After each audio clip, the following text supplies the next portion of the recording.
بسم اللہ الرحمن الرحیم الحمد للہ وکفا وسلام علی عبادہ الذین اصطفی اما بعد اعوذ باللہ من الشیطان الرجیم بسم اللہ الرحمن الرحیم یا ایہا الذین آمنوا توبوا الی اللہ توبۃ نصوحا سبحان ربک رب العزۃ عما یصفون وسلام علی المرسلین والحمد للہ رب العالمین اللهم صل على سيدنا محمد وعلى آل سيدنا محمد وبارك وسلم اللهم صل على سيدنا محمد وعلى آل سيدنا محمد وبارك وسلم اللهم صل على سيدنا محمد وعلى آل سيدنا محمد وبارك وسلم۔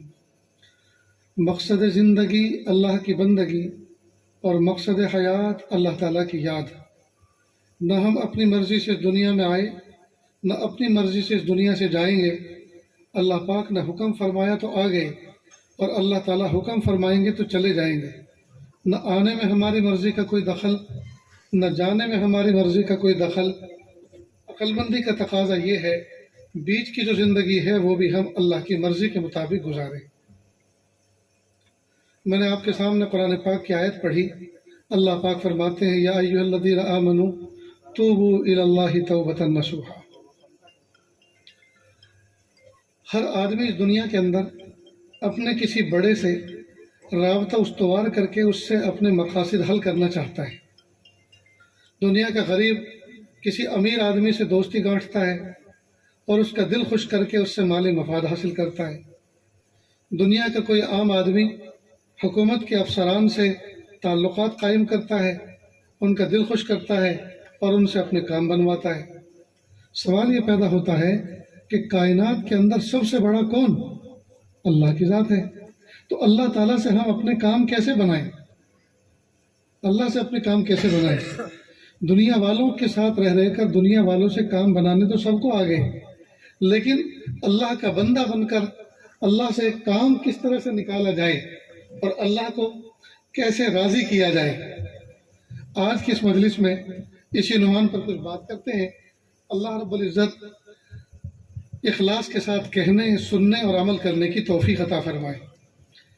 ماشاءاللہ یہ علاقہ پورا جس کو ہم خطۂ پالنپور کہتے ہیں، حالانکہ پالنپور تو ایک بستی کا نام ہے، وہ الگ ہے، لیکن آپ جہاں بھی دنیا میں جائیں گے آپ کو پالنپوری کہا جائے گا۔ اور یہ نسبت اس لیے بھی لگی ہے کہ حضرت مولانا عمر صاحب پالنپوری رحمۃ اللہ علیہ چونکہ اس خطے سے تعلق رکھتے تھے، جی حالانکہ وہ تو گٹامن کے تھے لیکن پالنپور سے مشہور ہوئے، تو یہ نسبت پالنپور بہت مشہور ہو گئی۔ جیسے نسبت سہارنپور مشہور ہے دنیا میں، نسبت پالنپور بھی مشہور ہے۔ تو ساری دنیا میں تو ہمارا خود جو ہے ہمیں بلایا جاتا ہے، لیکن یہ خطہ ایسا ہے کہ یہاں خود ہمارا آنے کو دل کرتا ہے، اور اتنی خوشی ہوتی ہے یہاں کے اہل ایمان سے مل کر، علماء صلحاء سے مل کر، حفاظ سے، قراء سے مل کر، کہ دل باغ باغ ہو جاتا ہے۔ اللہ تعالیٰ اس علاقے کو نظر بد سے محفوظ فرمائے۔ میں نے حضرت پیر ذوالفقار صاحب نقشبندی دامت برکاتہم کو آپ سے تقریباً 15-16 سال پہلے یہ بات عرض کی تھی، جب میں پہلی مرتبہ بھاگل، جگانا اور ٹوکریا اور اس علاقے کے بہت سے گاؤں دیکھ کر گیا، تو میں نے کہا حضرت میں ایسے علاقے کا خطے کا سفر کر کے آیا ہوں، اگر میں نے اس کو نہ دیکھا ہوتا تو میں حضور کے زمانے کا مدینہ نہیں سمجھ سکتا تھا کہ حضور کے زمانے کا مدینہ کیسا تھا۔ تو وہ یہاں کے حالات سن کر بڑے محظوظ ہوئے، بڑے خوش ہوئے۔ بہرحال اللہ رب العزت نے آپ کے علاقے کو اور آپ کے خطے کو ریاست مدینہ سے خاص مشابہت عطا فرمائی۔ اللہ رب العزت اس علاقے کو اور اس خطے کو نظر بد لگنے سے اللہ محفوظ فرمائے۔ اور بس مجھے تو یہ کہنے کو جی کرتا ہے کہ آپ کو بھی کہوں اور آپ کے واسطے سے اپنی ماں بہنوں تک بھی یہ پیغام پہنچاؤں کہ جتنے ہیں بس اتنے ہی رہنا، نہ آگے بڑھنے کی کوشش کرنا، نہ پیچھے ہٹنے کی کوشش کرنا۔ اس لیے کہ جتنے ہیں، جتنے عمل پر اس وقت ہیں، اور جتنا اپنا ظاہر اور باطن سجایا ہے، سنوارا ہے، بس اتنے ہی رہنا، نہ آگے بڑھنے کی کوشش کرنا، نہ پیچھے گھٹنے کی کوشش کرنا، اس لیے کہ نجات کے لیے انشاءاللہ یہ کافی ہے۔ لیکن اب کچھ بمبئی کی ہوائیں بچوں کو لگنے لگی ہیں، تو وہ وہاں کی فضاؤں میں جی رہ کر آتے ہیں، تو کئی مرتبہ دیکھا یہ گیا ہے کہ وہ اپنی ماں بہنوں کو برقعے بھی وہ پلاتے ہیں جو دنیا پلا رہی ہے۔ البتہ اتنا بھرم باقی ہے کہ جب کبھی کالیڑا آنا ہوتا ہے یا کبھی کھڑیاسن آنا ہوتا ہے تو راستے میں برقع بدل جاتا ہے۔ اتنی غیرت بھی کافی ہے۔ میرے پیاروں نوجوانوں، معصوم بچوں اور علماء حضرات، جس زمانے میں انسان تھوڑے سے تھے اور ان کے مسائل بھی تھوڑے سے تھے، اس زمانے میں اللہ رب العزت کئی نبی مبعوث فرماتے تھے ایک ہی وقت میں۔ بھائی بھی نبی، دوسرا بھائی نبی، ابا نبی، بیٹے نبی، سسر نبی، داماد نبی، چچا نبی، بھتیجے نبی۔ جب انسانوں کے مسائل بڑھ گئے، انسانوں کی تعداد بڑھ گئی، پریشانیاں بڑھ گئی، اب پوری دنیا میں ایک بھی نبی نہیں۔ ہونا تو یہ چاہیے تھا، عقل تو یہ چاہتی بمبئی جیسے شہر میں 4-5 نبی ہونے چاہیے تھے۔ ہر علاقے، ہر شہر میں ایک نبی ہوتا، لیکن بمبئی تو دور کی بات ہے، پوری دنیا میں کوئی نبی نہیں۔ اور اگر کوئی نبوت کا دعویٰ کرے، کوئی ملعون تو ہو سکتا ہے، ابلیس تو ہو سکتا ہے، نبی نہیں ہو سکتا۔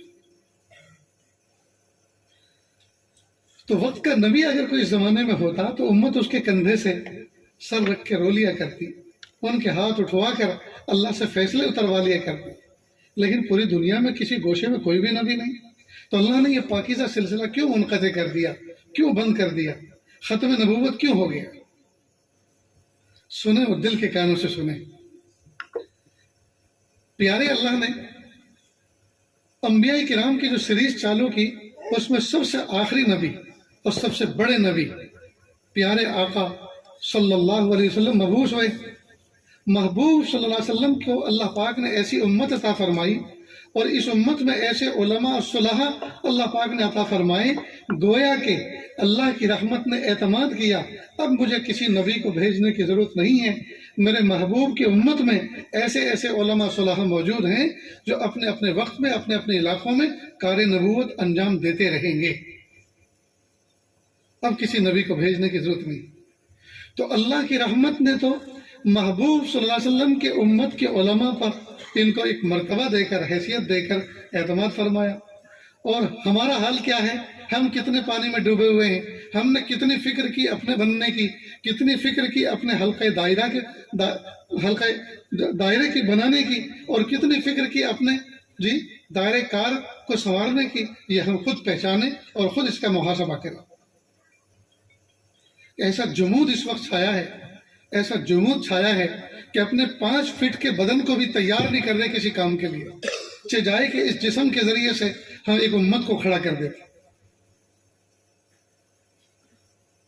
تاہم اللہ رب العزت نے نبوت کا سلسلہ بند کر دیا، اب صبح قیامت تک کوئی نبی آنے والا نہیں، لہذا ہر امتی کی بحیثیت امتی کے ایک ذمہ داری عائد ہوتی ہے اس پر، کلکم راعٍ وکلکم مسئول عن رعیتہ، تم میں کا ہر شخص نگہبان ہے اور ہر شخص سے اپنے ماتحتوں کے بارے میں سوال کیا جائے۔ اللہ تعالی ہم سب کی حفاظت فرمائے اور ہم سب کو کچھ کرنے کی توفیق عطا فرمائے۔ اس وقت ضرورت ہے اس بات کی کہ امت انفرادی طور پر اور اجتماعی طور پر اللہ تعالیٰ سے توبہ کر کے اللہ تعالیٰ کی رحمتوں کو اپنی طرف متوجہ کرے۔ جب تک ہم توبہ اور استغفار کر کے اللہ رب العزت کی رحمتوں کو اپنی طرف متوجہ نہیں کریں گے، دوستو ہمارے کام پھنسے رہیں گے، ہمارے کام پھنسے رہیں گے۔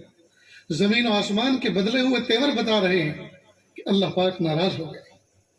ہم نے کام ہی ایسے کر رکھے ہیں، ہم نے اپنی جلوتوں کو، ہم اب جلوتوں میں درنگی بن کے زندگی گزارتے ہیں، جلوت میں ہم پارسا ہوتے ہیں اور خلوت میں پاپی، مخلوق کے سامنے ہم نیک اور ولی بنے ہوتے ہیں اور تنہائیوں میں شیطان کو شرما دینے والے کاموں کا ارتکاب کرتے ہیں۔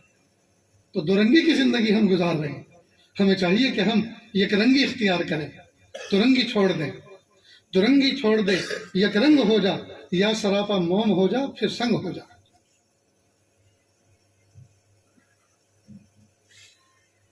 تو ضرورت ہے اس بات کی کہ ہم تنہائی میں یا جلوت میں اور خلوت میں ہم اللہ تعالیٰ سے صلح کا معاملہ کریں۔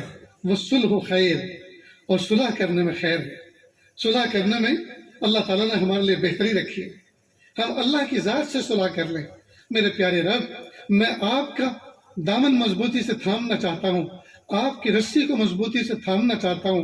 میرے پیارے اللہ، میں بڑا بگڑا ہوا ہوں۔ میرے پیارے رب، آپ میری تنہائیوں کو، میری جلوت اور خلوت کو بخوبی جانتے ہیں۔ میرے پیارے اللہ، میں بگڑا ہوا ہوں، اب میں سدھرنا چاہتا ہوں، میں آپ کا بن کر زندگی گزارنا چاہتا ہوں، میں آپ کے پیارے محبوب صلی اللہ علیہ وسلم کے نقش قدم پر زندگی گزارنا چاہتا ہوں۔ اللہ آپ میری مدد فرمائیے۔ اور ہم کامل اللہ تعالیٰ سے صلح کا معاملہ کر کے، توبہ اور استغفار کر کے، ہم ایک جو ہے ضابطۂ حیات بنائیں اور ضابطہ بنا کر اس ضابطے کے مطابق زندگی گزاریں۔ یاد رکھیں دوستو، اگر کوئی مومن بندہ صرف اور صرف فرائض و واجبات پر عمل کرے، اسی کے بارے میں تو سوال ہوگا، فرائض و واجبات پر، کوئی مومن بندہ صرف اور صرف فرائض و واجبات پر عمل کرے، کوئی نفل نہ کرے، کوئی نفل کام نہ کرے، لیکن گناہوں سے اپنے دامن کو بچا کے رکھے، خدا کی قسم قیامت کے دن سیدھا جنت میں جائے گا۔ لیکن ایک بندہ ہے جو فرائض و واجبات کی بھی حفاظت کرتا ہے، نوافل اور سنن کا بھی پورا خیال رکھتا ہے، لیکن گناہ بھی پیٹ بھر کے کرتا ہے، تو جنت میں جانا نہ جانا تو بات کی بات ہے، لیکن پہلے تطہیر کے لیے جہنم میں ضرور جانا پڑے گا۔ تو جس معصیت اور جس گناہ کے کرنے سے جہنم میں جانا یقینی بنتا ہے، یہ کون سی عقل مندی ہے کہ ہم جہنم میں جانے کا یقینی کام کریں؟ پھر ضرورت ہے اس بات کی کہ ہم گناہوں کو زیرو لیول پر لے کر آئیں، ہم گناہوں کو زیرو لیول پر لے کر آئیں۔ نیکی ہم سے ہو یا نہ ہو، نیکی ہو یا نہ ہو، لیکن گناہ بالکل نہیں ہونا چاہیے۔ اور اسی مثال کو ہم اچھی طرح سے سمجھ سکتے ہیں۔ ایک بچہ ہے جو ماں باپ کی فرما برداری بھی کرتا ہے اور کھانے پینے کا پورا خیال رکھتا ہے، ان کی ضروریات کی تکمیل کا بھی پورا خیال رکھتا ہے، لیکن کئی مرتبہ دن میں گالیاں بھی منہ سے نکالتا ہے، دھکا بھی دے دیتا ہے، آستینیں بھی چڑھاتا ہے، گھورتا بھی ہے، تیز بھی بولتا ہے، یہ سب کچھ کرتا ہے۔ اور ایک بچہ ہے گھر میں، نہ وہ کسی کام کا نہ کاج کا، کوئی کام وہ نہیں کرتا، معذور ہے، اپاہج ہے، لیکن ماں باپ کو ستاتا نہیں ہے، ماں باپ کا دل دکھاتا نہیں ہے۔ حقیقت میں دیکھیے، ماں باپ کا دل اس سے بوجھل نہیں ہوتا، ماں باپ اس سے خوش ہوتے ہیں، لیکن وہ جو سارے ضروریات کا خیال رکھتا ہے اور گھر میں ساری ضروریات کو لالا کر رکھتا ہے، لیکن ماں باپ کے ساتھ میں ترش کلامی سے پیش آتا ہے جی، اور ماں باپ کے ساتھ میں لڑائی جھگڑا کرتا ہے، اونچی آواز سے باتیں کرتا ہے، ماں باپ کا دل اس سے ہمیشہ دکھی رہتا ہے۔ بالکل مثال ایسی ہی ایک بندہ نیکیاں بھی کرتا ہے جی، نیکی کا ڈھونگ بھی کرتا ہے، ظاہر میں تقوی کا لباس بھی پہنتا ہے، سب کچھ، لیکن تنہائیوں میں شیطان کو شرما دینے والے کاموں کا ارتکاب بھی کرتا ہے۔ اللہ کی نظر میں یہ بندہ گرا ہوا ہے۔ لیکن ایک شخص ہے جو صرف اور صرف فرائض و واجبات پر اکتفا کرتا ہے، اور کوئی کام اس سے نہیں ہوتا، لیکن وہ گناہ سے اپنے دامن کو بچا کے رکھتا ہے، وہ اللہ کے ولیوں میں شمار ہوتا ہے۔ اس لیے پیارے نوجوانوں، طلبہ عزیز، کوشش اس بات کی کریں کہ فرائض و واجبات کے بعد نوافل میں ہم چاہے درک حاصل نہ کر سکیں، نوافل میں چاہے ہم آگے جو ہے قدم نہ بڑھا سکیں، لیکن گناہوں سے اپنے ہاتھ دامن کو بچا کر رکھیں۔ نیز اگر کبھی کوئی معصیت ہو جائے، کبھی کوئی ارتکاب ہو جائے نفس و شیطان کے غلبے کی وجہ سے، پھر اللہ کی رحمت سے مایوس نہ ہو۔ محبوب صلی اللہ علیہ وسلم نے فرمایا، التائب من الذنب کمن لا ذنب لہ، گناہوں سے توبہ کرنے والا ایسا ہے جیسے کہ اس نے گناہ کیے ہی نہیں۔ جیسے موبائل فون کے اندر دنیا بھر کی چیزیں، خرافات جمع کر کے رکھتے ہیں، اور یہ پتہ لگے کہ آپ بڑے بھائی جان آنے والے ہیں، آج وہ میرا فون چیک کرنے والے ہیں، یا آج استاذ میرا فون چیک کرنے والے ہیں، اور آدمی اس میں ڈیلیٹ کمانڈ استعمال کر کے سب کو ڈیلیٹ کر دے، تو سب ڈھونڈتے رہ جائیں گے جی کون سی گیلری میں کہاں فوٹو تھے اور کہاں میسج تھے، کچھ بھی نہیں، اس لیے کہ ڈیلیٹ کمانڈ ایسی استعمال کی کہ اس میں لگتا ہے کہ کچھ تھا ہی نہیں۔ بالکل ٹھیک اسی طرح التائب من الذنب کمن لا ذنب لہ، گناہوں سے توبہ کرنے والا ایسا ہے جیسا کہ اس نے گناہ کیے ہی نہیں۔ اللہ رب العزت نے سائنس کی جدید ایجادات کی وجہ سے ہمارے لیے دین مبین کو سمجھنا انتہائی آسان کر دیا۔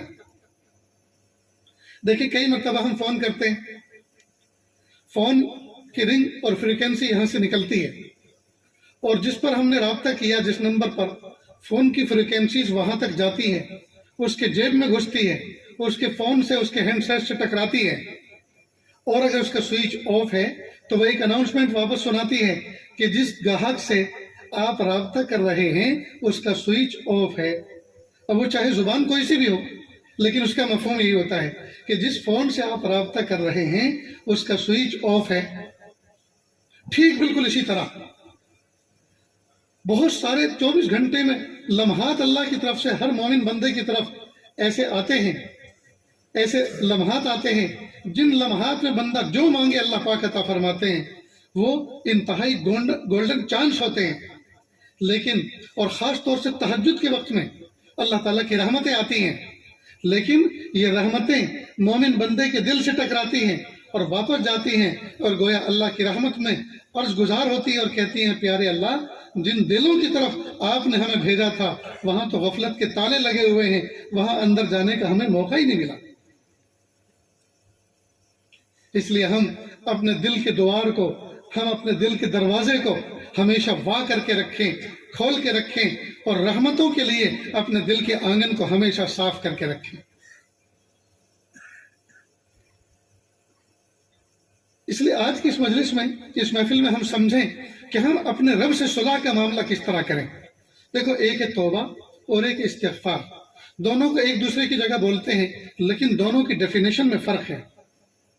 توبہ کہتے ہیں، استغفار کہتے ہیں گزرے ہوئے زمانے کے اندر جو ہم نے اللہ کی کوئی نافرمانی کی ہے اس پر ندامت و شرمندگی کے ساتھ اللہ سے معافی طلب کرنا۔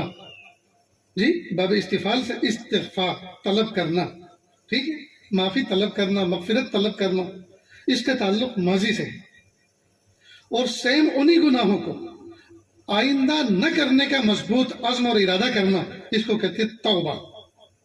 سمجھ گئے؟ تو دونوں الگ الگ جگہ پر فٹ ہوتی ہیں۔ استغفار کا تعلق ماضی سے ہے اور توبہ کا تعلق مستقبل سے ہے۔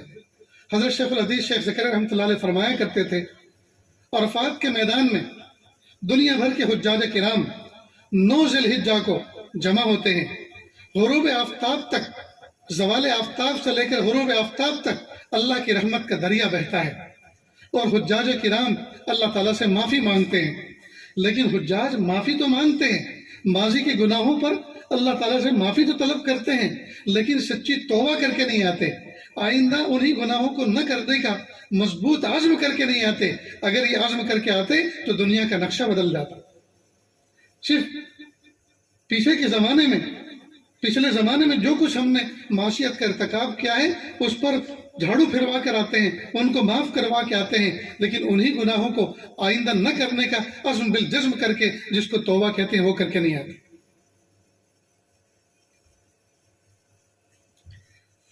تو ایک ہے استغفار اور ایک ہے توبہ، دونوں اپنی اپنی جگہ پر الگ معنی رکھتے ہیں۔ ویسے ایک دوسرے کی جگہ بھی بولتے ہیں بھائی توبہ استغفار کرو، لیکن دونوں کا مفہوم الگ ہے۔ جب کوئی بندہ اللہ تعالیٰ سے سچے دل سے معافی مانگ لیتا ہے، سچے دل سے اللہ سے معافی مانگ لیتا ہے، تو اللہ رب العزت اس کے گناہوں کو ریکارڈ سے بھی ختم کر دیتے ہیں۔ دنیا کی عدالتیں اپنے مجرمین کو، مجرم بننے سے پہلے وہ ملزم ہوتا ہے، اور جب جرم ثابت ہو جاتا ہے تو پھر مجرم بن جاتا ہے۔ دنیا کی عدالتیں اپنے مجرمین کو معاف تو کر دیتی ہیں، لیکن فرد جرم ان کی الماریوں میں ریکارڈ محفوظ رہتا ہے۔ وہ جب چاہے، یا ان کا کوئی دشمن جب چاہے اس سیکریٹ کو اوپن کر سکتا ہے کہ یہ ایسے ایسے جرم کے اندر جو ہے ملوث رہے ہیں اور یہ سزا یافتہ مجرم ہے، جو رسوائی کے لیے کافی ہوتا ہے۔ لیکن اللہ رب العزت اپنی بارگاہ کے اندر معافی مانگنے والے اور رجوع کرنے والوں کو ایسا معاف فرماتے ہیں، التائب من الذنب کمن لا ذنب لہ، گناہوں سے توبہ کرنے والا ایسا ہے جیسا کہ اس نے گناہ کیے ہی نہیں۔ اللہ اکبر کبیرہ۔ کتنے پیارے رب ہمیں ملے ہیں دوست، کتنے پیارے رب ہمیں ملے ہیں۔ اس لیے اتنے پیارے رب سے ہمارا معاملہ ہے، اور پھر بھی ہم اپنی فائلوں کو کلیئر نہیں کر رہے، پھر بھی ہم اپنے نامہ اعمال کو کلیئر نہیں کر رہے۔ یہ کتنی عجیب بات ہے دوست۔ اس لیے توبہ اور استغفار کا اہتمام کثرت سے کرنا چاہیے۔ حضرت عائشہ صدیقہ رضی اللہ تعالیٰ عنہ فرماتی ہیں، اللہ کے محبوب صلی اللہ علیہ وسلم دن میں 70 سے زیادہ مرتبہ توبہ اور استغفار فرمایا کرتے تھے۔ سوال یہ پیدا ہوتا ہے، اللہ کے محبوب صلی اللہ علیہ وسلم تو بخشے بخشائے تھے، محبوب صلی اللہ علیہ وسلم تو گنہگار نہیں تھے، پھر یہ استغفار کس لیے؟ یہ میرے اور آپ کی تربیت اور تعلیم کے لیے۔ اور استغفار کے بارے میں ایک بات سمجھ لیں، اگر کوئی آدمی اتنے گناہ کرے، اتنے گناہ کرے، اتنے گناہ کرے، نیچے زمین اور اوپر آسمان یہ خلا پورا کا پورا بھر جائے، اور یہ بھرنے والا نہیں ہے، صرف ایک فرد نہیں، سارے کے سارے انسان مل کر بھی من مرضی کے گناہ کرے پھر بھی بھرنے والا نہیں ہے۔ کوئی بہت بڑا اسپیس ہے، یہ بہت بڑی جگہ ہے، بہت بڑا خلا ہے۔ لیکن فرض کریں فرد واحد اتنے گناہ کرے کہ نیچے زمین سے ٹکرا دے اور اوپر آسمان سے، پھر بھی یہ گناہ محدود ہیں۔ اوپر آسمان کی حد، نیچے زمین کی حد، یہ لمیٹیڈ ہیں، یہ محدود ہیں، اور اللہ کی رحمت انلمیٹیڈ ہے، لامحدود ہے۔ تو محدود چیز کا لامحدود چیز سے کیا مقابلہ؟ لیکن فرض کرے ایک بندہ اتنے گناہ کر کے آئے اور پھر کہ اللہ میری توبہ، اللہ مجھے معاف کر دیجیے، اللہ فوراً معاف فرماتے ہیں اور فرماتے ہیں جا میرے بندے، میں نے تجھے معاف کیا، ولست ابالی، اور مجھے کوئی پرواہ نہیں، مجھے کوئی پرواہ نہیں۔ اب سوال یہ پیدا ہوتا ہے کہ جب ایک مرتبہ استغفار کرنے میں سچے دل سے معاف ہو جاتا ہے تو یہ بار بار روزانہ ہمیں استغفار اور توبہ کے لیے کیوں ابھارا جا رہا ہے؟ ایک تو یہ کہ ہم گناہ تو کر لیتے، معافی تو مانگ لیتے ہیں، لیکن پھر گناہ کر لیتے ہیں، تو بار بار جب گناہ کرتے ہیں تو بار بار معافی کی تو ضرورت ہے۔ ایک جواب تو اس کا یہ ہے، اور دوسرا یہ ہے کہ جب توبہ اور استغفار بندہ کرتا ہے تو اس کے مقابلے میں اگر کوئی گناہ ہے تو یہ توبہ استغفار اس گناہ کو ہٹ کرتے ہیں، اس کو ختم کرتے ہیں، اور جب اس کے مقابلے میں کوئی گناہ نہیں ہوتے ہیں پھر درجات کو بلند کرتے ہیں۔ جب کوئی گناہ اس کے مقابلے میں نہیں ہوتا پھر اس کے برکت سے، اس کے ذریعے سے اللہ تعالیٰ درجات کو بلند فرماتے ہیں۔ یہ فائدہ ہے کثرت سے استغفار کرنے کا۔ اتنی بات سمجھ میں آئی؟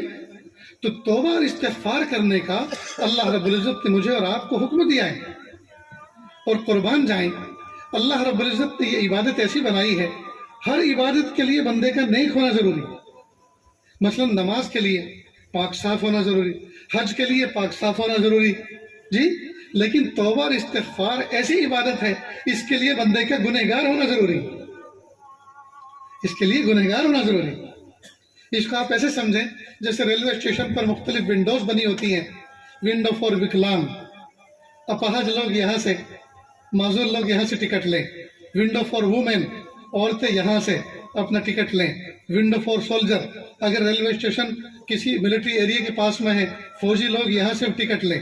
تو ایسا لگتا ہے کہ اللہ تعالیٰ نے اپنے قرب اور اپنی معرفت حاصل کرنے کے لیے کچھ ونڈوز بنائی ہیں، کچھ کھڑکیاں بنائی ہیں، ونڈو فار صلاۃ، ونڈو فار زکوٰۃ، window for Hajj, window for گنہگار۔ ایک ونڈو اللہ تعالیٰ نے اس میں گنہگار بندوں کے لیے بھی رکھی ہے کہ وہ اگر میرا قرب حاصل کرنا چاہتے ہیں تو وہ اپنی فائل کو یہاں سے پروسیس کریں۔ اللہ اکبر کبیرہ۔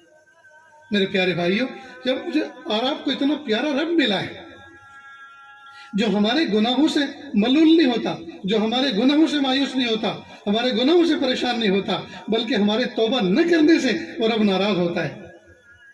کتابوں میں لکھا ہے کہ اگر کوئی بندہ، اگر سارے کے سارے بنی آدم گناہ کرنا چھوڑ دیں تو اللہ تعالیٰ ایک دوسری مخلوق پیدا فرمائے جو گناہ کرے، پھر توبہ کرے، پھر اللہ تعالیٰ اس کی توبہ کو معاف کرے۔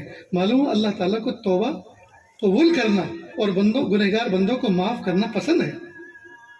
اور اگر اللہ تعالیٰ سب کچھ ہوتے لیکن غفور الرحیم نہ ہوتے، معاف کرنے والے نہ ہوتے، تو اللہ کی ذات میں یہ عیب تھا، اور اللہ بے عیب ہے۔ کہتے ہیں نا بھائی فلاں آدمی، فلاں متولی، فلاں متیب بہت اچھے، لیکن ایک بس خرابی ہے ان کے اندر، جب غصے ہوتے ہیں تو پھر ٹھنڈے نہیں ہوتے۔ لوگ باقاعدہ اس عیب کو پن آؤٹ کر کے کہتے ہیں جی کہ فلاں محتم صاحب، فلاں استاد، سب کچھ اچھا، لیکن جب غصہ ہوتے ہیں پھر ٹھنڈے جلدی سے نہیں ہوتے، پھر تو آفس ہی کی زیارت کرواتے ہیں، سب کو کہتے ہیں کہ جاؤ آفس میں جا کر معافی نامہ لکھوا کے لاؤ۔ تو یہ عیب سمجھا جاتا ہے۔ تو اگر اللہ رب العزت معاف کرنے والے غفور الرحیم نہ ہوتے تو یہ اللہ کی ذات میں عیب تھا، اور اللہ تو بے عیب ہے، اللہ تو پاک ہے، اللہ بے عیب ہے۔ اس لیے توبہ کو قبول کرنا، استغفار کرنے والے بندوں کو معاف کر دینا، یہ اللہ تعالیٰ کی صفت ہے، اور صفت اپنے موصوف سے کبھی الگ نہیں ہوا کرتی، صفت اپنے موصوف سے کبھی الگ نہیں ہوا کرتی۔ اللہ اکبر کبیرہ۔ اس لیے دوستو ہمیں چاہیے کہ ہم اپنے رب کو صبح میں بھی یاد کریں، شام کو بھی یاد کریں، راہ چلتے چلتے اللہ کو یاد کریں، اللہ کی رحمت سے کبھی مایوس نہ ہو، اللہ کی رحمت سے کبھی مایوس نہ ہو۔ ایک مرتبہ سیدنا موسیٰ علیہ السلام نے اللہ سے پوچھا، پیارے اللہ آپ کا مبغوث ترین بندہ کون ہے، میں اس کو دیکھنا چاہتا ہوں۔ اللہ نے نشاندہی فرمائی، فلاں فلاں بستی میں جاؤ، فلاں شخص ہے۔ سیدنا موسیٰ علیہ السلام وہاں پہنچے، دیکھا ایک شخص کو، اور دیکھنے کے بعد عبرت پکڑی اور اللہ تعالیٰ سے اللہ کی طرف رجوع کیا، چلے آئے۔ پھر چند دنوں کے بعد یہ شوق ہوا، پیارے اللہ آپ کا محبوب ترین بندہ کون ہے، میں اس کی زیارت کرنا چاہتا ہوں۔ وقت کے نبی کے بعد آپ کا محبوب ترین بندہ کون ہے؟ اللہ نے فرمایا، جاؤ فلاں جگہ پر ایک شخص بیٹھا ہوا ہے، وہ میرا محبوب ترین بندہ ہے۔ سیدنا موسیٰ علیہ السلام تشریف لے گئے اور جا کے اس کو دیکھا اور حیران ہوئے، کل جس شخص کے بارے میں یہ بتایا تھا یہ مبغوث ترین ہے، وہی محبوب ترین بنا بیٹھا تھا۔ پوچھا، پیارے اللہ یہ کیا بات ہے، کل یہ مبغوث تھا آج محبوب ہے، تو کون سی چیز کی وجہ سے یہ محبوب بن گیا؟ اللہ نے فرمایا، اے میرے لاڈلے موسیٰ، کل رات کی بات ہے، یہ شخص اپنے چھوٹے سے بچے کو لے کر چلا جا رہا تھا، اور راستے میں بچوں کی عادت ہوتی ہے وہ سوال پہ سوال کرتے ہیں۔ اس معصوم بچے نے سوال کی رٹ لگانی شروع کی، پوچھا، ابو یہ جو ستارے چمک رہے ہیں ان سے بڑی بھی کوئی چیز ہے کیا؟ ہاں بیٹا، دیکھا نہیں چاند جب چمکتا ہے تو سارے ستاروں پر غالب آ جاتا ہے، ستاروں سے بڑا چاند ہے کہ ابو پھر چاند سے بڑی بھی کوئی چیز ہے کیا؟ ہاں بیٹا، چاند سے بڑا سورج ہے، دیکھا نہیں جب سورج نکلتا ہے ذرے کو روشن کر دیتا ہے۔ ابو پھر سورج سے بڑی بھی کوئی چیز ہے؟ ہاں بیٹا، یہ آسمان جس نے اپنے دامن میں ان تمام کو سما رکھا ہے۔ ابو پھر آسمان سے بڑی بھی کوئی چیز ہے؟ جی ہاں بیٹا، اللہ کا عرش جو ان تمام چیزوں پر محیط ہے۔ پھر اللہ کے عرش سے بڑی بھی کوئی چیز ہے؟ فوراً کہا، ہاں بیٹا، تیرے باپ کے گناہ اللہ کے عرش سے بڑے ہوئے ہیں۔ اور بچہ کیا جانے کہ گناہ کیا ہوتے ہیں، اس نے اپنا سلسلہ سوال جاری رکھا، کہا، ابو پھر اس سے بڑی بھی کوئی چیز ہے؟ ہاں بیٹا، میرے رب کی رحمت۔ تو جب اس نے یہ کہا میرے رب کی رحمت، اللہ پاک نے حضرت موسیٰ علیہ السلام سے فرمایا کہ اے میرے موسیٰ، وہ تو اپنے بچے کو اپنے گناہ میرے عرش سے بڑے کر کے دکھا رہا ہے، اور جب وہ اس سے پوچھ رہا ہے کہ پھر اس سے بڑھ کر کیا ہے، تو اپنے گناہ کو عرش سے بڑے بتایا، اور جب اس پر پوچھا گیا اس سے بڑا کیا ہے، میری رحمت کو سب سے بڑا بتایا۔ بھلا میں ایسے بندے کو مبغوث کیسے بنا سکتا ہوں؟ میں نے اس کو اپنا محبوب بنا لیا۔ محترم طلبہ عزیز، محترم علماء کرام، حفاظ کرام، قراء اعظام، حاجیوں اور نمازیوں، اپنے رب کو اہمیت کا درجہ دیں۔ ہم اپنی مناجات میں تنہائیوں میں اپنے رب کو منانے کی کوشش کریں، اور اپنے کچا چٹھا اپنے رب کو سنائیں اور کہیں، میرے پیارے رب مجھ سے کچھ نہیں ہو سکتا، کرنے والی ذات آپ کی ہے۔ اللہ میں نے بہت آپ کا ولی بننا چاہا لیکن ولی نہ بن سکا، البتہ شیطان بن گیا ہوں۔ کہ اللہ وہ کون سی گناہ ہیں جو میں نے نہیں کیے؟ پہلے زمانوں میں 100 سال کی عمر پانے والوں نے شاید وہ گناہ نہیں کیے جو کہ میں نے چھوٹی سی عمر میں کر ڈالے ہیں، اور جو گناہ نہیں کیے، جو بچے ہوئے ہیں، وہ اس لیے نہیں کیے کہ ان کے کرنے کا ارادہ نہیں ہے، بلکہ اس لیے نہیں کیے کہ ان کا کوئی موقع نہیں ملا۔ اگر موقع مل چکا ہوتا تو وہ گناہ بھی کر چکا ہوتا۔ میرے پیارے رب، کب تک اس طرح سے زندگی گزرے گی؟ آپ مجھے معاف کر دیجیے۔ تو تنہائیوں میں ہم اللہ تعالیٰ سے مناجات کرنے والے بنے، تنہائیوں میں ہم توبہ اور استغفار کرنے والے بنے۔ جب ہم اپنا تنہائی میں پرسنل معاملہ اللہ تعالیٰ کی ذات سے درست کر لیں گے، انشاءاللہ پھر اجتماع میں یا انفرادی حیثیت میں جب ہم اللہ کے دربار میں ہاتھ اٹھائیں گے، اللہ تعالیٰ کے فیصلے اترائیں گے۔ میں اپنے دوست احباب میں ذکر کر رہا تھا، خراسان کے اندر ایک بادشاہ نے اپنے محل کو بڑا کرنا چاہا، اور اس جگہ کے اپنے محل کو جہاں اس نے بڑا کرنا چاہا وہاں ایک بڑھیا کا جھوپڑا آ رہا تھا۔ تو بادشاہ نے اس سے کہلوایا کہ آپ اپنے جھوپڑے کو ہٹا دو، تمہاری من مرضی کے مطابق ہم پورا گھر بنا دیں گے، لیکن یہاں سے اس کو ہٹا دو، ہمیں یہاں محل کو آگے بڑھانا ہے۔ تو بوڑھی عورت تھی، بوڑھے جو افراد ہوتے ہیں وہ اپنی جائیداد سے ایک محبت رکھتے ہیں، کہا کہ نہیں، میں نے تو اسی جھوپڑے میں آنکھ کھولی ہے، یہ میرے آباء و اجداد کا عطیہ ہے، اس کو تو میں کبھی نہیں چھوڑوں۔ بادشاہ چپ کر کے بیٹھ گیا۔ ایک مدت کے بعد اس کو کسی لمبے سفر پہ جانا تھا، خبر ملی بادشاہ کو کہ بڑھیا غائب ہے، بڑھیا موجود نہیں ہے۔ کہا جھوپڑا اڑا دو، جب آئے گی دیکھا جائے گا، من مرضی کی جگہ پہ اس کا شاندار گھر بنا کے دیں گے۔ جب بڑھیا آئی اور اس نے اپنے ہمسایوں سے پوچھا، میرا جھوپڑا نظر نہیں آ رہا، وہ کدھر گیا؟ کہ دیکھ رہے کہ یہ محل ادھر کو بڑھ گیا اور تمہارا جھوپڑا تو اس میں شامل کر دیا، کہ ویسے اس کو کیوں شامل کیا؟ میں نے تو منع کیا تھا کہ تو یہاں نہیں تھی نا، اس لیے اس کو شامل کر دیا۔ فوراً آسمان کی طرف نظر اٹھائی اور کہا پیارے اللہ میں نہیں تھی، تو تھا نا، تو نے میرے جھوپڑے کو کیوں گرنے دیا؟ بس اس درد بھرے انداز سے اس نے آہ نکالی کہ اسی وقت زلزلہ آیا اور وہ محل زمین بوس ہو گیا۔ ایک بڑھیا اللہ تعالیٰ کے عرش کے پایوں کو اور ستونوں کو ہلا دیا کرتی تھی اور آسمان سے فیصلے اتروا دیا کرتی تھی۔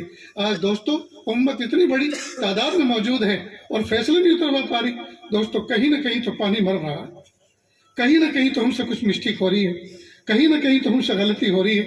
اس لیے ہمیں چاہیے، بلکہ پوری امت کو چاہیے کہ انفرادی طور پر اور اجتماعی طور پر ہم اللہ تعالیٰ سے صلح کا معاملہ کر لیں اور کہ پیارے اللہ ہم گناہ نہیں کریں گے، ہم معصیت کا ارتکاب نہیں کریں گے، اللہ ہم آپ سے دوستی کرنا چاہتے ہیں، اللہ ہم آپ کی ولایت کی بھیک مانگتے ہیں، اللہ اپنا ولی بنا لیجئے، اپنے محبوب بندوں میں ہمیں شمار فرما لیجئے۔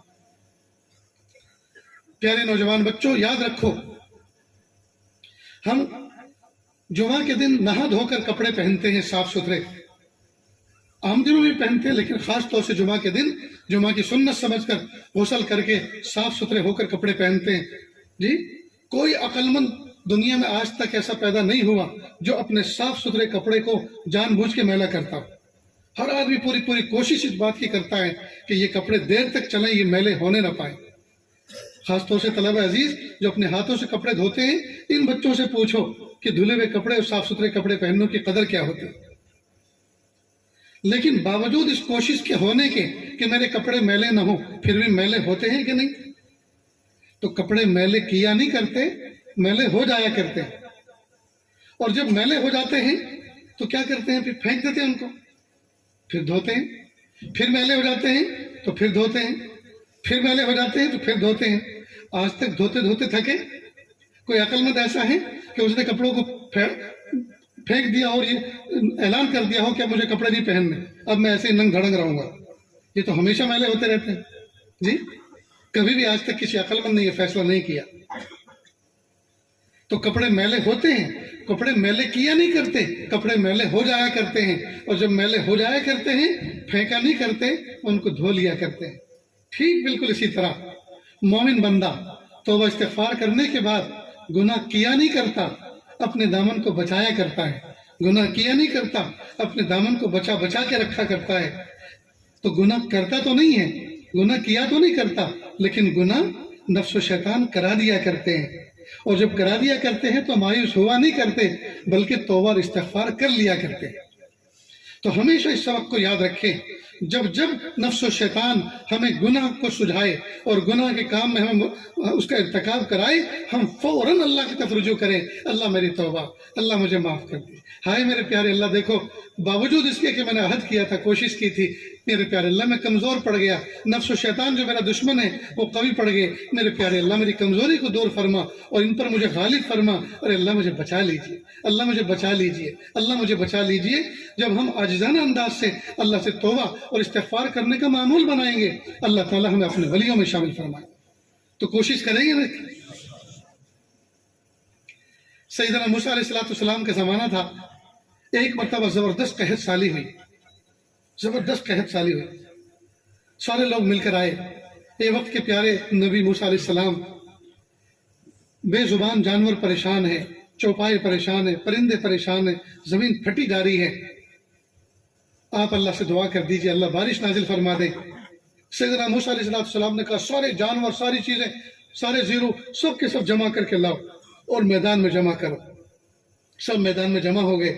سیدنا موسیٰ علیہ السلام نے ہاتھ اٹھائے اور دعا کا مضمون باندھا اور کہا پیارے اللہ بارش نازل فرما دیجئے، اللہ بارش دے دیجئے، بے زبان جانور پریشان، پرندے پریشان، انسان پریشان، اللہ بارش نازل فرما دیجئے۔ اور دعا کے مضمون میں یہاں تک کہہ ڈالا پیارے اللہ اگر موسیٰ کا مرتبہ آپ کے نزدیک گھٹ گیا ہے تو نبی آخر الزمان محمد عربی صلی اللہ علیہ وسلم کے واسطے سے ہم دعا کرتے ہیں، اللہ دعا قبول فرما لیجئے اور بارش نازل فرما دیجئے۔ اللہ تعالیٰ نے فوراً الہام کیا، وحی بھیجی اور کہا اے موسیٰ، اے لاڈلے موسیٰ، نہ تو تمہارا مرتبہ ہمارے نزدیک گھٹا ہے اور نہ نبی آخر زمان کے واسطے سے کی جانے والی دعاؤں کو ہم رد کیا کرتے ہیں۔ بات در حقیقت یہ ہے، اس مجمع کے اندر ایک ایسا پاپی، ایک ایسا مجرم بیٹھا ہوا ہے جو پچھلے 40 سالوں سے ہماری نعمتوں کا مقابلہ گناہوں سے کر رہا ہے۔ ہم نعمت بھیجتے ہیں، جواب میں گناہ بھیجتا ہے، ہم نعمت بھیجتے ہیں، جواب میں وہ گناہ کرتا ہے۔ ہم اس سے ناراض ہو گئے ہیں اور اسی کی نحوست کی وجہ سے پوری بستی پر ہم نے بارش کو روک لیا ہے۔ اگر وہ اس مجمع سے اٹھ کے دور چلا جائے، ہم بارش نازل کر دیں گے۔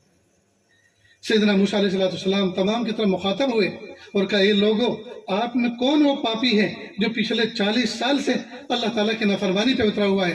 اللہ سے ابھی گفتگو ہوئی ہے، اللہ نے ابھی فرمایا اگر وہ اٹھ کے چلا جاتا ہے تو ابھی بارش نازل ہو جاتی ہے۔ اب جیسے یہ بات کی، سب ایک دوسرے کو دیکھنے لگے، لیکن جو اصل پاپی اور مجرم تھا وہ بجائے ایک دوسرے کو دیکھنے کے، اس نے اپنے آپ کو ڈاؤن کرنا شروع کیا، اپنے آپ کو چھپانا شروع کیا اور دل ہی دل کے اندر چند جملے اللہ سے شیئر کیے اور کہا، میرے پیارے رب مجھے آپ معاف کر دیجئے، میرے پیارے رب مجھے معاف کر دیجئے۔ آج اٹھ کے جاؤں گا، وقت کا نبی بھی دیکھ لے گا، میری بیوی بھی دیکھ لے گی، میرے بچے بھی دیکھ لیں گے، میری ماں بہنیں بھی دیکھ لیں گی اور بہت بڑی رسوائی ہو جائے گی۔ میرے پیارے اللہ، آج کی بات ہے، بس آج آخری دن ہے کہ اللہ اب کوئی گناہ نہیں کروں گا، میں سچی توبہ کرتا ہوں، مجھے معاف کر دیجئے۔ چند ہی لمحے گزرے تھے، گاڑے گاڑے بادل آئے اور زوردار موسلادھار بارش برسنا شروع ہوئی۔ سیدنا موسیٰ علیہ السلام پھر ذات حق کی طرف متوجہ ہوئے اور فرمایا، عرض کیا، پیارے اللہ، ابھی تو پاپی اور مجرم اٹھنے بھی نہ پایا اور آپ نے بارش نازل فرما دی۔ پیارے اللہ نے فرمایا، اے میرے لاڈلے موسیٰ، جس کی وجہ سے روک رکھا تھا اسی کی وجہ سے نازل بھی کر دیا۔ پیارے اللہ، دکھا تو دیجئے وہ 40 سالہ پاپی اور مجرم کون تھا؟ اللہ پاک نے فرمایا، اے میرے لاڈلے موسیٰ، جب وہ میرا باغی تاغی تھا تب میں نے اس کو رسوا نہ کیا، اب جب کہ میرا ولی بن چکا ہے اب بھلا میں کیسے اس کو رسوا کر سکتا ہوں؟ دیکھیے اللہ تعالیٰ کیسے پردے رکھتے ہیں، اللہ کیسی لاج رکھتے ہیں۔ جب ہمیں اتنا پیارا رب ملا ہے اور ہمیں ایسے رب سے ملانے والا ایسا نبی ملا، جب ہمیں اتنی اونچی نسبت ملی، لاڈلے موسیٰ علیہ السلام کی نسبت رکھنے والے، ان کے امتی ہونے کی نسبت رکھنے والے جی اسرائیلی کی گناہ کو اللہ پاک نے معاف کر دیا، توبہ کو قبول کر لیا، تو میں اور آپ، ہم تو نسبت محمدی رکھتے ہیں، ہم تو نسبت مدنی رکھتے ہیں کہ اللہ پاک ہماری دعاؤں کو رد کر دیں گے؟ کہ ہماری دعاؤں کو رد کر دیں گے؟ یہ کبھی نہیں ہو سکتا۔ اور ضرورت اس بات کی ہے ہم اپنی تنہائیوں کو سنوار لیں، ہم اپنی تنہائیوں کو سنوار لیں۔ جلوتوں میں تو ویسے بھی دیکھا دیکھی، ہر آدمی اپنے آپ کو بنا سجا کے رکھتا ہے، بتکلف اپنے آپ کو نیک ظاہر کرنے کی کوشش کرتا ہے، لیکن سارا مسئلہ خلوتوں کا ہے، سارا مسئلہ تنہائیوں کا ہے۔ ہم شیطان کو شرما دینے والے کاموں کا ارتکاب کرتے ہیں، اور جب سے یہ فون ایجاد ہوئے ہیں ہم اپنے آپ کو تنہائی میں تنہا نہ سمجھیں، بلکہ ہمارے ساتھ میں شیطان کی بہت بڑی فوج ساتھ میں رہتی ہے۔ ساری خلوتوں کو کباڑا کر دیا، ساری خلوتوں کا اس فون نے کباڑا کر دیا۔ اگر کوئی شخص یوں کہے میں تو اپنے کھیت پر ایک جھوپڑا بنا کے تنہا رہتا ہوں، بس اس سے یہ پوچھ لو کہ آپ کے پاس، آپ کے ساتھ میں فون موجود ہے؟ اگر وہ فون ہے تو تنہا رہنے کا اس کا دعویٰ جھوٹا سمجھو، اس لیے کہ وہ تنہا نہیں ہے، وہ تو ہزاروں لاکھوں انسانوں کے ساتھ اپنا تعلق بنائے ہوئے ہیں۔ اہل علم حضرات، طلبہ عزیز کا حال یہ کہ فون ساتھ میں ہے، کتاب سامنے ہے، فون ادھر رکھا ہوا ہے، ابھی تو مبتدا پڑھا، خبر پڑھی بھی نہیں، ابھی تو اس کا کوئی نتیجہ بھی نہیں نکلا، اتنے میں فون آ گیا، فون اٹھا کے اٹھ کے چلے گئے اور کتاب انتظار کر رہی ہے کہ مبتدا پڑھ کے گیا ہے، کم از کم آ کے خبر تو پڑھ لیں۔ مطالعے ناقص ہو گئے، قرآن پاک کی تلاوت کر رہے ہیں اور سامنے فون رکھتے ہیں، اور قرآن پاک کی تلاوت کرنا گویا رب کریم کے ساتھ، ذات حق کے ساتھ مناجات کرنا ہے، اور ادھر فون آیا، قرآن پاک کو چھوڑ دیا، اللہ کو چھوڑ دیا، اس کی مناجات کو چھوڑ دی اور بودی مخلوق کے ساتھ بات کرنے لگا۔ ہائے ہائے، کیسی غیرت کی بات ہے۔ اگر اللہ تعالیٰ کی غیرت کو اس وقت جوش آ جائے، ہمیشہ ہمیشہ کے لیے محروم کر دے کہ قرآن پاک کو تجھے کھولنے کی اجازت نہیں دیتے، کہ تو کس منہ سے ہمارے قرآن پاک کو کھول کے ہماری تلاوت کر رہا ہے کلام کی، کہ تجھے تو مخلوق کا کلام پسند ہے۔ اس لیے جب بھی مطالعہ کرو، جب بھی قرآن پاک کی تلاوت کرو، اس فون کو اپنے سے دور کرو، اس کو فلائٹ موڈ میں ڈالو، تاکہ کسی کی نہ رنگ آئے، نہ کسی کا میسج آئے، اور نہ کوئی بات ہم سے کرے، نہ ہم کسی سے بات کریں۔ پھر دیکھو مطالعے میں کیسی جان پیدا ہوتی ہے، تلاوت میں کیسا شغف پیدا ہوتا ہے، اس کی برکت ہی کچھ الگ ہے۔ آج کے زمانے میں سب سے بڑا مجاہدہ فون کا استعمال ہے دوست، سب سے بڑا مجاہدہ۔ مریدین خانقاہوں میں جاتے ہیں، مشائخ سے ملتے ہیں، دن بھر ملفوظات سنتے ہیں، دن بھر ذکر و اذکار کرتے ہیں، اور راتوں کی تنہائیوں میں بس یہ 1 گھنٹہ 1.5 گھنٹہ کافی ہوتا ہے دن بھر کے انوارات کو ضائع کرنے کے لیے۔ فون لے کے بیٹھتے ہیں، دن میں محنت کرتے ہیں، رات کو کورے ہو جاتے ہیں، گویا کوئی دیوار چن رہے تھے، دیوار کوئی تعمیر کر رہے تھے، رات بھر دن بھر دیوار کو چنا اور رات کو دھکا دے کے اس کو گرا دیا، پھر دوسرے دن پھر سے محنت شروع کی، دیوار ہی مکمل نہیں ہوتی زندگی کی۔ بالکل ٹھیک اسی طرح ہم اپنی زندگی کی تعمیر کی دیوار تعمیر کرتے ہیں، لیکن تکمیل ہونے نہیں پاتی کہ اس دیوار کو خود اپنے ہاتھوں سے گرا دیتے ہیں اور ڈھہ دیتے ہیں۔ میرے بھائیوں، اپنے فون کو اپنا دشمن سمجھو، آخرت کا دشمن، دنیا کا دشمن، برکات کا دشمن، روحانیت کا دشمن، تلاوت کا دشمن، ذکر و اذکار کا دشمن، ارے ماں باپ کا دشمن اور سگی بیوی کا دشمن۔ دل بہلانے والی حلال بیوی پہلو میں موجود ہے، لیکن اس کے پہلو میں ہونے کے باوجود فون میں یوٹیوب کے اندر دنیا بھر کی فلمیں دیکھی جا رہی ہے۔ اس کی موجودگی میں اور ذرا سی آڑ لے کر نہ جانے کن کن سے معاشقہ کیا جا رہا ہے اور کن کن سے چیٹ جاری ہے۔ اللہ ہم سب کی حفاظت فرمائے۔ جو ہاتھ ہمارے ماں باپ کی خدمت کر کے ان کے دل کی دعائیں لینے والے تھے، آج وہی ہاتھ ماں باپ کی خدمت نہیں کر رہے بلکہ سیل فون کے اندر لگے ہوئے۔ دوستو، آج کے دور میں آسمان کی چھت کے نیچے سب سے بڑا مجاہدہ یہ سیل فون ہے۔ سیل فون ہے، اس سیل فون نے ہمیں تباہ و برباد کر دیا ہے۔ اس لیے اس کے استعمال پر بھی ہم کچھ پابندی لگائیں، اس کے استعمال پر بھی ہم کچھ قدغن لگائیں، اس کے لیے کچھ ضابطہ بنائیں۔ عرب کے ایک بہت بڑے عالم نے اپنے بیوی بچوں تمام کو جمع کیا اور کہنے لگے کہ دیکھو بھائی، جب سے یہ انٹرنیٹ ایجاد ہوا، جب سے یہ واٹس ایپ ایجاد ہوا، ہمارا حال تو یہ ہے، نہ ہم مطالعے کے رہے، نہ تصنیف و تالیف کے رہے، نہ تلاوت کے رہے، نہ ذکر و اذکار کے رہے، نہ خدمت خلق کے رہے۔ ہم تو جس کو دیکھو ہمارے گھر میں ہر شخص اس کا دیوانہ بنا ہوا ہے۔ اس لیے آج سے ایک ضابطہ بنایا جا رہا ہے۔ ایک تو یہ کہ رات کو 10 بجے تمام جو نابالغ بچے ہیں اپنے فون ماں باپ کے کمرے میں جمع کرا دیں۔ نیز جو بچے مکلف اور بالغ ہیں وہ 10 بجے کے بعد اپنے فون کو مکمل سوئچ آف کر دیں۔ نیز صبح کو اشراق کے بعد اپنے فون کو چالو کریں اور صرف 15 منٹ مسلسل 15 منٹ اپنے فون کو استعمال کریں، اس کے بعد پھر ڈیٹا آف کر دیں۔ ڈیٹا آف کرنے سے انٹرنیٹ سروس بند ہو جائیں گی لیکن آپ کا فون چالو رہے گا۔ 3 گھنٹے کے بعد پھر 15 منٹ کے لیے چالو کریں اور 15 منٹ پہ جو پوسٹ بھیجنی ہے، جو واٹس ایپ دیکھنے ہیں، جن کا جواب دینا ہے، اس کو کلیئر کریں۔ 15 منٹ کے بعد پھر 3 گھنٹے کے لیے وقفہ بند کر دیں، پھر 3 گھنٹے کے بعد 15 منٹ چالو کریں، پھر 3 گھنٹے کے لیے بند کر دیں۔ اس طرح کچھ کریں گے تو آپ دنیا میں بھی کام کر سکیں گے اور آخرت کا کچھ معاملہ بھی کر سکیں گے۔ اور اگر اس طرح سے ضبط وقت نہیں کریں گے، نظام اور ضابطہ نہیں بنائیں گے تو یاد رکھنا برباد کچھ تو ہو چکے اور کچھ جو باقی ہیں وہ بھی ہو جائیں گے۔ اس لیے میرے بھائیوں، اگر ہم اپنے اپنے گھروں کے اندر کوئی ضابطہ بنائیں تو یہ بہت اچھی بات ہے۔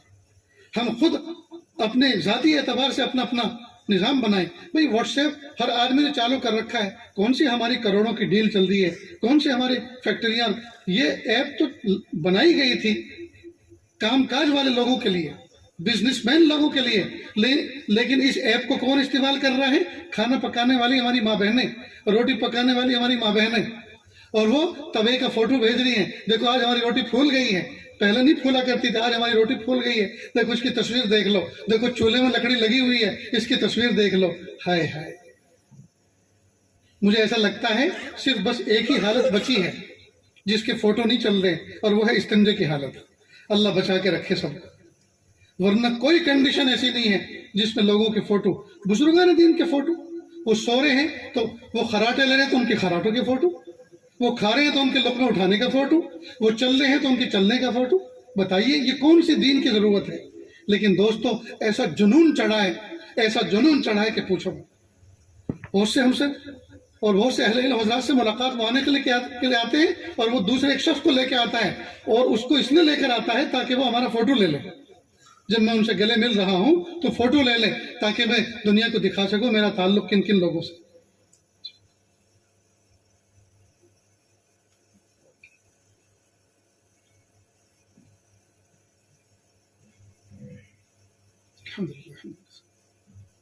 تو میرے بھائیوں، ہم تنہائیوں میں، جلوتوں میں اور خلوتوں میں اپنے رب کی رسی کو مضبوطی سے تھامیں، اپنے رب کی رسی کو مضبوطی سے تھامیں، توبہ اور استغفار کا معمول بنائیں، چلتے پھرتے اٹھتے بیٹھتے استغفر اللہ ربی من کل ذنب واتوب الیہ، اس صیغے کے اندر استغفار بھی آ گیا اور توبہ بھی آ گیا۔ رب اغفر وارحم وانت خیر الراحمین، قرآن پاک کی اس آیت کے اندر اللہ رب العزت نے بہت پیارا پیغام دیا، بلکہ اپنے پیارے محبوب صلی اللہ علیہ وسلم کو ایک تحفہ دیا۔ کائنات کا سب سے پیارا کون ہے؟ اللہ، اور اللہ کا پیارا کون ہے؟ رسول اللہ صلی اللہ علیہ وسلم۔ تو سب سے پیارے نے اپنے سب سے پیارے کو سب سے پیارا تحفہ دیا ہے، اور وہ کیا ہے؟ وَقُلْ رَبِّ اغْفِرْ وَارْحَمْ وَأَنْتَ خَيْرُ الرَّاحِمِينَ، اے میرے محبوب، اے میرے لاڈلے، آپ اس طرح کہا کریں، اے میرے رب، میری رب اغفر، اللہ میرے گناہوں کو معاف فرما، وارحم، اور مجھ پر نعمتوں کی نوازش فرما، وَأَنْتَ خَيْرُ الرَّاحِمِينَ، اور آپ نعمتیں دینے والوں میں اور راحتیں دینے والوں میں سب سے بہترین نعمت برسانے والے۔ تو ہم اس کو اپنا وظیفہ بنا لیں، نو کی زبان بنا لیں، رب اغفر وارحم وانت خیر الراحمین، استغفر اللہ ربی من کل ذنب واتوب الیہ۔ میرے پیارے طلبہ عزیز، ایک بات اور سمجھ لیں، اگر ہم نے اپنی آنکھوں سے کسی گنہگار کو گناہوں میں مبتلا دیکھ لیا، ہرگز ہرگز ہم اس کو حقارت کی نظر سے نہ دیکھیں۔ بہت اہم بات ہے یہ۔ اگر ہم نے اپنی سگی آنکھوں سے کسی عاصی کو، کسی گنہگار کو معاصی میں مبتلا دیکھ لیا، گناہ میں مبتلا دیکھ لیا، تو ہم تو بہت بڑا ایویڈنس بن گئے نا، گواہ بن گئے نا، کہ ہماری آنکھوں کے سامنے ہم نے دیکھا، رنگے ہاتھوں اس کو پکڑا کہ اس نے یہ گناہ کیا۔ اس کے باوجود بھی اس گنہگار کو کبھی حقیر مت سمجھنا، اس لیے کہ جس وقت اس نے گناہ کیا یقیناً وہ اللہ کی رحمت سے دور تھا، گنہگار تھا۔ لیکن عام طور پہ ہوتا یہ ہے، گنہگار بندہ گناہ تو کر لیتا ہے، لیکن پھر اللہ کی طرف سے اس کو ندامت نصیب ہوتی ہے من جانب اللہ، اور اسی ندامت کا نام تو توبہ ہے۔ التوبۃ الندم، توبہ نام ہی ہے ندامت کا، تو اس کو توبہ بھی نصیب ہو جاتی ہے۔ اور توبہ جب ہو جاتی ہے تو وہ گنہگاری کی کیٹیگری سے نکل کر، گنہگاروں کی کیٹیگری سے نکل کر وہ اللہ کے ولیوں میں شامل ہو جاتا ہے۔ اب اگر ہم نے اس گنہگار کو، جس کو اپنی آنکھوں سے دیکھا تھا تھوڑے وقت پہلے، بعد میں اگر اس کو گنہگار ہی کی نظر سے گردانیں گے اور دیکھیں گے، تو یاد رکھنا، کتابوں میں لکھا ہے، حدیث پاک کا مفہوم ہے کہ اللہ تعالیٰ اگر کوئی بندہ کسی گنہگار کو گنہگاری کا تانا دے، حالانکہ وہ اس گناہ پر توبہ کر چکا ہے، تو اللہ تعالیٰ اس تانا دینے والے کو اس وقت تک موت نہیں دیں گے جب تک کہ اسی طرح کے گناہ میں یہ بھی مبتلا نہ ہو جائے۔ اللہ ہم سب کی حفاظت فرمائے۔ تو کسی گنہگار کو دیکھ کر اپنی آنکھوں سے بھی اس کو گنہگار مت سمجھو، اس لیے کہ گناہ کا وہ عمل وہ چند لمحے کا تھا، لیکن جب وہ گناہ سے فارغ ہو گیا، وہ تو توبہ کر کے اللہ کا ولی بن چکا۔ اب اگر ہم برا سمجھ رہے ہیں تو گنہگار کو برا نہیں سمجھ رہے، بلکہ اللہ کے ولی کو برا سمجھ رہے ہیں۔ یہ بہت نازک مسئلہ ہے۔ آج کل نہ جانے کیسی کیسی ویڈیو آ جاتی ہیں، اس میں لوگ جو ہے کسی گناہ میں کسی کو ملوث دیکھتے ہیں، اور وہ ویڈیو ایسی وائرل ہوتی ہیں کہ پھر ہمیشہ ہمیشہ کے لیے اس آدمی کو پاپی سمجھا جاتا ہے۔ نہیں دوستو، ایسی بات نہیں ہے، یہ اللہ کا ایک نظام ہے، فاعل حقیقی اللہ کی ذات ہے۔ بلکہ اگر کسی کو گنہگار کو گناہ میں مبتلا دیکھ لیں تو یہ سوچیں، جی میرے پیارے رب، اس کی جگہ میں بھی تو ہو سکتا تھا، کہ اللہ آپ نے مجھے بچایا اور اس کو مبتلا فرمایا۔ میرے پیارے اللہ، جیسے آپ نے مجھے بچایا، یا اللہ اس کے لیے میں معافی چاہتا ہوں، اللہ آپ اس کو معاف کر دیجئے، اس کی مغفرت فرما دیجئے، اور جیسے پیارے اللہ آپ نے مجھے بچا کے رکھا، اس کو بھی ہمیشہ بچا کے رکھیے۔ مومن کی شان تو یہ ہے، نہ یہ کہ اپنے دل میں کسی کا میل لے لے۔ جب کوئی آدمی کسی گنہگار کو گناہ میں دیکھتا ہے، اس کو گنہگار سمجھتا ہے، تو اس کا مطلب یہ ہوا کہ یہ اپنے آپ کو پارسا سمجھتا ہے۔ ذرا یہ تو بتائیے کہ یہ پارسا بنایا کس نے ہے؟ جس رب نے اس کو پارسا بنایا، اسی رب کی شان اس پہ دوسری تجلی ظاہر ہوئی، اس نے گنہگار بنایا۔ اور جس رب نے تجھے پارسا بنایا اور وہ گناہ مبتلا ہو گیا، وہی رب اس کو معاف کر کے پارسا بنائیں گے۔ اب تو اپنی فکر کر، ہو سکتا ہے تو کہیں گنہگار نہ ہو جائے، ہو سکتا ہے کہ تو گنہگار نہ ہو جائے۔ اس لیے دوستو اپنے دامن کو پاک رکھیں۔ جی جس طرح سے ہم نے اپنے ظاہر کو سنوارا، سفید لباس میں جی اپنے آپ کو جو ہے ملبوس کیا، سفید لباس میں اپنے آپ کو ملبوس کیا، ہم نے چہروں پہ سنتوں کو سجایا، سر کے اوپر ہم نے ٹوپیاں رکھی، پگڑیاں رکھی، جس طرح ظاہر کو سنوارنے کی کوشش کی، دوستو ہم اپنے باطن کو بھی سنوارنے کی کوشش کریں۔ اور باطن کے سنوارنے کی ابتدا گناہوں سے توبہ اور استغفار سے ہوتی ہے۔ تو ہم تنہائیوں میں بھی، جلوتوں میں بھی اور خلوتوں میں بھی اس وظیفے کو مضبوطی سے تھامیں اور اللہ تعالیٰ سے صلح کا معاملہ کریں۔ دعا ہے اللہ تعالیٰ کہنے سننے سے زیادہ عمل کی توفیق عطا فرمائے۔ وآخر دعوانا ان الحمد للہ رب العالمین۔ دعا سے پہلے ایک چھوٹی سی درخواست ہے آپ تمام حضرات سے۔ مدینہ منورہ میں اللہ کے محبوب صلی اللہ علیہ وسلم زندگی بسر فرما رہے تھے اور اچانک خبر ملی کہ یہود و ہنود اور نصارہ مشرکین تمام نے مل کر مدینہ پاک کی اینٹ سے اینٹ بجانے کا فیصلہ کر دیا ہے۔ چنانچہ وہ چڑھ آئے ہیں۔ محبوب صلی اللہ علیہ وسلم نے ایک مشورہ بلایا اور مشورے میں یہ بات رکھی کیا کرنا چاہیے۔ تو حضرت سلمان فارسی رضی اللہ تعالیٰ عنہ نے اپنی رائے پیش کی کہ ہمارے ملک ایران میں جب کوئی دشمن حملہ کرتا تھا تو ہم بستی کے ارد گرد خندق کھود دیا کرتے تھے تاکہ دشمن اندر نہ آئے۔ محبوب صلی اللہ علیہ وسلم کو یہ مشورہ پسند آیا، چنانچہ صحابہ کرام کی ذمہ داری دے دی کہ کتنے زرا کتنے قدم کس کس کو کھودنا ہے، اور خود بھی اس عمل میں بنفس نفیس محبوب صلی اللہ علیہ وسلم خود بھی شریک ہوئے۔ اسی دوران جب یہ عمل چل رہا تھا چند لوگ محبوب صلی اللہ علیہ وسلم کے پاس آئے اور آ کر عرض کیا کہ اللہ کے محبوب صلی اللہ علیہ وسلم ہمارے خوف کے ہمارے کلیجے منہ کو آ رہے ہیں، تو اس موقع پر ہم کیا پڑھیں؟ محبوب صلی اللہ علیہ وسلم نے فرمایا اللہم استر عوراتنا وآمن روعاتنا۔ آپ یہ پڑھیں اللہم استر عوراتنا وآمن روعاتنا، اللہ ہماری عزتوں کی حفاظت فرما اور ہمیں امن نصیب فرما۔ یہ اس کا مفہوم ہے۔ چنانچہ صحابہ کرام نے پڑھنا شروع کیا۔ اللہ کی شان ایسی تیز آندھی اور طوفان آیا کہ ان کے خیمے اکھڑ گئے، ان کے جانور رسی توڑا کے بھاگ گئے، یہاں تک کہ وہ سارے کے سارے حملہ آور بھی چلے گئے۔ ٹھیک بالکل اسی طرح اس وقت فلسطین میں اور بالخصوص غزہ کے علاقے میں کہ ساری دنیا کفر چڑھ دوڑی ہے نہتے اہل ایمان کے اوپر، لہٰذا ہمیں چاہیے کہ ہم ان کی طرف سے یہ وظیفہ پڑھیں اور کم از کم 300 دفعہ روزانہ پڑھیں، بلکہ میں تو کہا کرتا ہوں 313 کی تعداد اصحاب بدرین کی ہے، یہ تعداد بنا لیں اور اس کے مطابق پڑھیں، اس لیے کہ کوئی بھی ذکر اگر 300 مرتبہ کیا جاتا ہے تو وہ ذکر قلیل نہیں کہلاتا بلکہ ذکر کثیر کی حد میں وہ داخل ہو جاتا ہے۔ تو 313 دفعہ اگر ہم پڑھنے کا معمول بنا لیں تو اس میں دیر نہیں لگتی، تو ہماری طرف سے ان کو اس کی مدد مل جائے گی اور ہمارا بھی حصہ اس عمل میں شریک ہو جائے گا۔ تو کریں گے نا انشاءاللہ، اور یہ بات ہم اپنے گھروں تک بھی پہنچائیں۔ ہماری ماں بہنیں جو سمجھدار بچے اور بچیاں ہیں وہ بھی 313 دفعہ کا یہ عادت پورا کر لیا کریں، اول آخر درود ابراہیم ایک ایک مرتبہ پڑھ لی اور بیچ میں 313 یہ پڑھیں۔ اللہ کی ذات سے امید ہے کہ انشاءاللہ اللہ کی مدد آئے گی، اور مدد کھلی آنکھوں سے لوگ دیکھ رہے ہیں اور مدد اللہ کی آ رہی ہے۔ وہ دنیا میں اپنا ڈھنڈورا پیٹنے والے طاقت کا، وہ اپنے اسلحے کی طاقت کا ڈھنڈورا پیٹنے والے اور اپنے آپ کو سپر پاور کہنے والے، جی ان سے نہتے لوگ جی نبرد آزما ہے، اور اللہ رب العزت نے ان کے ہاتھ کو اونچا رکھا ہے۔ اللہ ان کا دنیا میں بھی اونچا رکھا ہے، آخرت میں ان کا ہاتھ اونچا رکھے۔